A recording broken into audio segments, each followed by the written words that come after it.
Ouverture ce lundi de la deuxième session ordinaire de l'année législative. Députés et sénateurs se sont réunis en Assemblée nationale. Comme le veut la Constitution, le Premier ministre Laurent Lamotte a présenté le bilan de l'action gouvernementale. Je vous confirme que la tendance de la croissance économique entamée durant ces 2 dernières années se poursuit. Je vous remercie du vote du budget 2013-2014, qui est un instrument qui permettra la dynamisation de plusieurs secteurs clés de l'économie. Les grands chantiers de la reconstruction se poursuivent à travers le pays et le gouvernement a lancé le plan de lutte pour la réduction de la pauvreté extrême. Pendant toute période ça, nous ne pouvons jamais suspendre le travail la journée coule en nuit pour réaliser promesses politiques gouvernement qui chita sous 5 mâts pour ça. État de droit, économie, éducation et développement social, environnement avec énergie. Dans l'effort pour nous corriger l'état de droit, il est important que nous répétions ça. Je dis à travail sécurité publique là à bras poursuivre. À cause de travail que nous réalisons, kidnapping a baissé de 56%. Là nous comparons à la situation 4 premiers mois, janvier à mai de l'année dernière. Là nous considérons tout effort que la police nationale a mis, là nous considérons tout effort que la société a lui-même l'a fait contre Goumen, contre bandits, contre kidnappeurs, contre zinglendo. Eh bien, travail là, difficile, mais la bras poursuivre. Ce renforcement de la police nationale va de pair avec le processus de désengagement des forces onusiennes. La lutte contre les crimes économiques et financiers s'est accrue sensiblement avec de nouveaux moyens légaux permettant de mieux combattre cette délinquance. Le processus de croissance économique entamé depuis plus de 3 ans se poursuit pour l'exercice 2013-2014. Le taux de croissance de l'économie a accru de 4,3% comparativement à 2,9% par rapport à l'exercice précédent. Durant le premier trimestre 2014, l'indice de la production industrielle a accru de 1,5%, celui de l'activité commerciale de 6,5% et celui de la production de l'énergie de 0,5%. Dans le secteur agricole, la tendance de croissance se poursuivra et les prix des produits continueront de s'améliorer. La part de la production nationale agricole dans la consommation est passée de 45 à 48%. La stabilité de la situation macroéconomique se maintient. L'inflation a atteint 3,2% en glissement annuel en mai 2014 contre 7,7% pour l'exercice précédent. Le gouvernement a su créer et continuera de créer un climat d'affaires favorable à la création d'emplois par le secteur privé. Le pays est en chantier pour achever tous les travaux de reconstruction entamés. Il nous faut la stabilité politique. Et pour nous gagner stabilité avec progrès social, il faut nous capable de gagner une élection libre, honnête et démocratique. Pour nous capable de gagner une élection libre, honnête et démocratique, il faut que nous gagnions vote, amendement, loi électorale là. Le chef de l'État, Michel Martelly, accompagné du ministre de l'Environnement, M. Jean-François Thomas, et du directeur exécutif du Programme des Nations Unies pour l'environnement, a participé samedi dernier au lancement de la campagne d'ensemencement aérien sur la chaîne des Matheux. 130 millions de semences de cèdre, d'acajou et de bennes-olives ont été éparpillées sur la chaîne des Matheux et le bassin versant de Péligre. D'après les estimations, 20% de ces semences, soit 38 millions d'arbustes, seront prochainement visibles. Ce programme moderne vise à augmenter la couverture forestière du pays. C'est ce qu'a fait savoir M. Martelly, expliquant que la déforestation a des conséquences sur le monde. Et larguer des semences là pour si nous augmenter la couverture nous sur une série de monde, je dis à côté que l'eau passe en l'air ou après peut-être mon s'ouvre une graine pied bois, c'est hasard ou bien c'est chance. Donc je dis à nous voulons changer donner ça pour si nous cas changer indicieux parce que en Haïti, côté environnement, et pas bon, il y a une répercussion sur le monde. Donc, c'est pas pour grand merci que toute équipe ça a campé là, parce que l'environnement, nous devons refaire, nous devons faire pour Haïti, nous devons faire pour la population, nous devons faire pour petit nous nous devons faire tout pour que nous mettions à la hauteur de ça, pour nous jouer rôle nous comme nation, comme pays, et parmi tous les autres pays. Il est vrai que l'État doit préparer pour des alternatives, pour nous pas besoin de couper pied bois, pour gagner l'autre bail que la pour free. Même en tant que citoyen, pendant que l'État pour faire alternative, nous-mêmes, comme citoyens, nous avons cherché l'autre gens pour nous vivre, pour ne pas obliger à couper pied bois, détruire pied bois et détruire l'environnement. Donc, nous comptons sur nous, au niveau de la presse, nous comptons sur les parents, nous comptons sur l'école pour apprendre si nous qui ça environnement est bien fait, un environnement qui est sain, qui est protégé. De son côté, le ministre de l'Environnement, Jean-François Thomas, a indiqué que l'objectif est de faire passer la couverture forestière de 1,4 à 4,2%. La campagne d'ensemencement a coûté 3,8 millions de dollars, a révélé le ministre Thomas. Ce sont des études très pointues que des experts haïtiens et cubains font pour que son réussite, on a dit presque parfait, pour que nous capables, d'ici peu d'années, recommencer à recouvrir l'espace que nous gagnons qui est dégradé, pour nous pas parler de 1,4 de couverture forestière encore. Dans plusieurs pays, le système d'ensemencement aérien a des résultats fabuleux. À Cuba, notamment, au Canada, jusqu'à présent, pays ça a soutenu et ils continuent à faire efforts chaque année. Parce que déforestation sont hémorragies liées et il faut en attaquer sérieusement.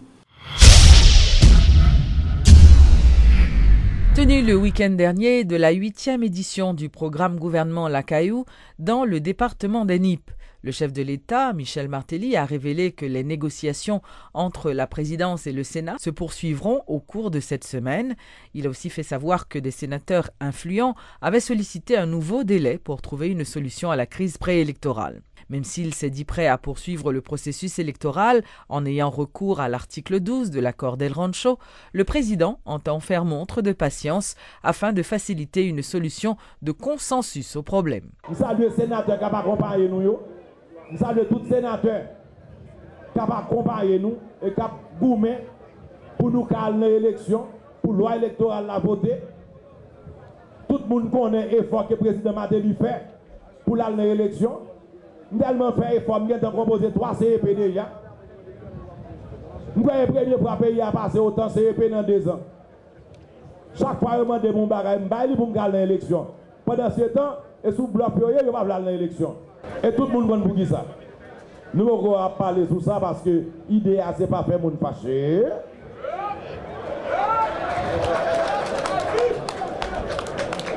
L'idée, c'est poser.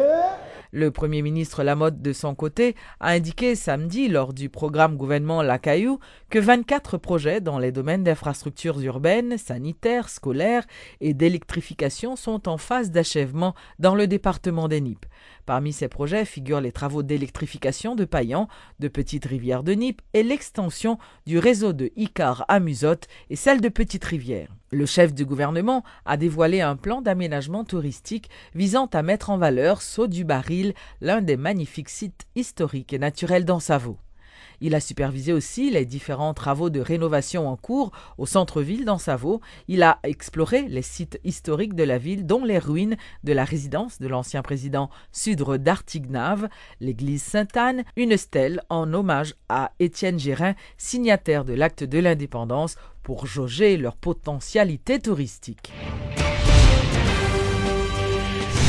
Toutes les dispositions sont déjà prises afin de faciliter le bon déroulement des examens d'État, selon le ministre de l'Éducation nationale, Nesmi Maniga. Plus de 700 000 candidats participeront aux épreuves officielles cette année. Par ailleurs, le ministre de l'Éducation a fait savoir que l'augmentation salariale accordée aux enseignants est déjà entrée en application.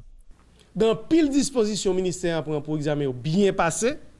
Ou équipe technique qui fait un bon travail, je profite de saluer le travail jour et nuit que l'équipe technique l'a fait, mais un dernier élément qui sont nouveautés dans le système, année ça, non seulement nous avons décidé, c'est seulement les gens qui nous a fait l'école, professionnels de l'éducation, qui ont participé ni dans la surveillance, ni dans la correction examen, mais nous décidons, nous cherchons une trentaine de personnalités qui, ou bien dans le système, ou bien qui sont indépendants dans le système, et listant public, qui sont là dans le secteur privé, dans le secteur public, professionnels, syndicalistes, qui fait partie d'une commission qui est là pour observer l'examen détail.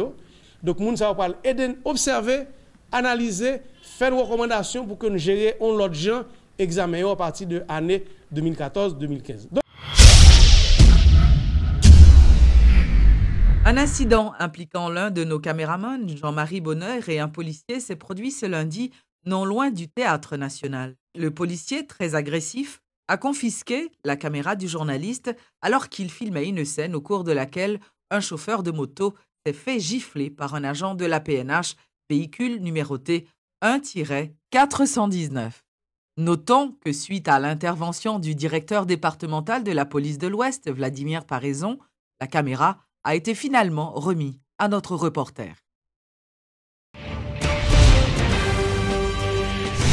Le coordonnateur de Tête Ensemble Autant, Assad Volsi, ainsi que le porte-parole de la Force patriotique pour le respect de la Constitution Faux-Parc, Ronnie Timothée, seront entendus au cabinet d'instruction ce mercredi. Lors d'une conférence de presse, les deux membres de l'opposition ont dit qu'ils répondront aux questions du juge Sonnel Jean-François afin d'apporter des précisions sur les accusations portées contre eux. Il est bruit que reprochez nous incendie de véhicules. Il est bruit que reprochez nous fait provocation, nous fait incitation à la violence. Mais nous-mêmes nous dit, nous allons défendre droit nous devant le juge là. Parce que nous sommes des justiciables. Nous croyons dans la justice pays, nous même si nous connaissons tout.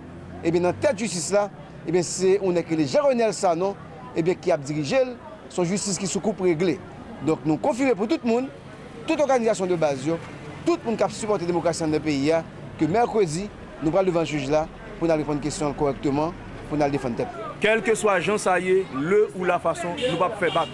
D'ailleurs, c'est devoir la justice pour convoquer n'importe qui, mais c'est rôle la justice tout pour chercher vérité sur tout le monde qui a bail, pour mettre les citoyens paisibles dans la prison de façon illégale. Alors que vrais bandits, vrais délinquants, vrais marchands de drogue, vrais kidnappeurs, il y a flâné dans la rue. Nous-mêmes, nous disons, Timothée pas passer pour victime encore. Nous clairs sur ça. On monde vient faire des ordres, assumer responsabilité.